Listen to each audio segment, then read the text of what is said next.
السلام عليكم ورحمة الله وبركاته. بسم الله الرحمن الرحيم، والصلاة والسلام على أشرف المرسلين سيدنا محمد وعلى آله وصحبه وسلم أجمعين. أهلا بكم حبايبي في منوعات بنت أمينة.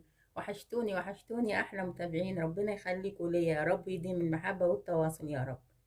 النهاردة يا حبايبي هنعمل مع بعض الكيكة اليومية بطريقة بسيطة، وطبعا الكيك طبعا محدش بيستغنى عنه، فهنعملها بطريقة جميلة تطلع هشة ولذيذة إن شاء الله، يا رب تعجبكم. هنقول مع بعض المقادير. مقاديرها طبعا سهلة وموجودة في كل بيت، وطريقتها سهلة جدا. معايا هنا 3 كوبايات دقيق، وباكو بيكنج باودر، ورشة ملح صغيرة، وهنا كوباية وربع لبن رايب، و4 حبات بيض، وفانيليا، وكوباية زيت، وكوبايتين سكر. ونبتدي مع بعض الطريقة. نسمي الله كده، بسم الله الرحمن الرحيم، وننزل بالبيض في الخلاط، عليه الزيت،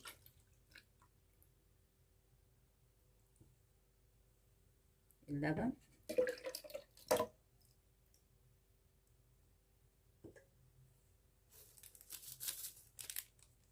السكر،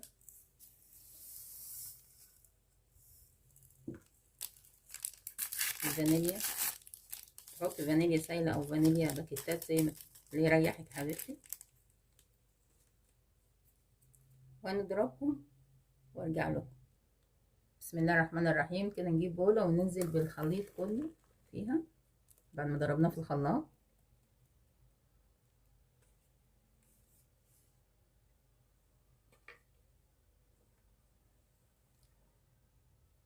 بعدين هننزل بالدقيق كده شوية شوية،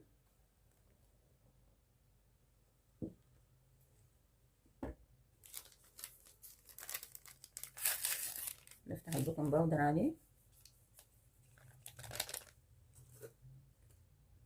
بسم الله الرحمن الرحيم.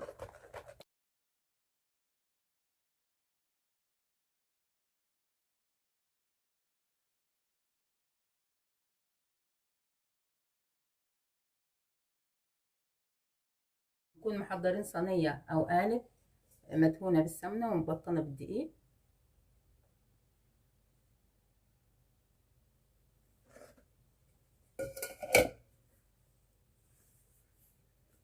بسم الله الرحمن الرحيم.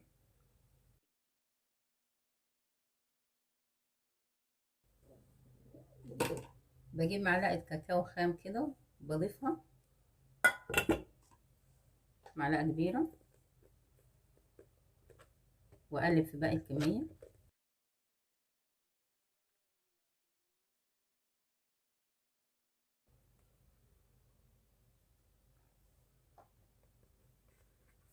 بسم الله الرحمن الرحيم.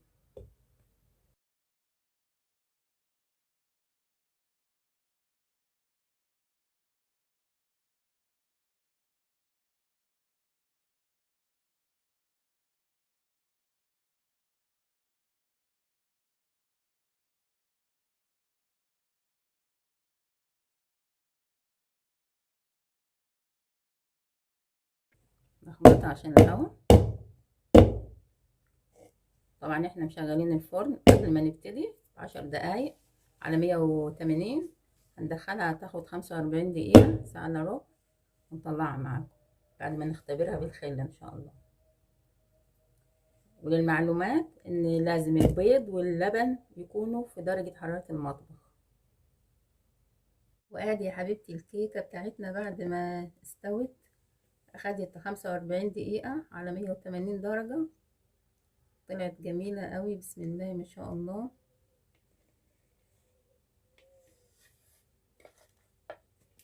شايفة هشة ازاي وجميلة قوي.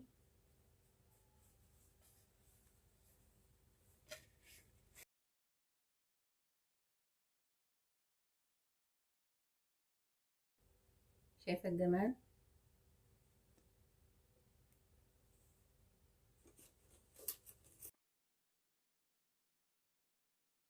بسم الله ما شاء الله عليها، هشة وناجحة وجميلة قوي. حبيبتي لو عجبتك الوصفة متنسنيش في اللايك والشير والسبسكرايب وتفعيل زر الجرس. واستودعكم الله الذي لا تضيع ودائعه، والسلام عليكم ورحمة الله وبركاته.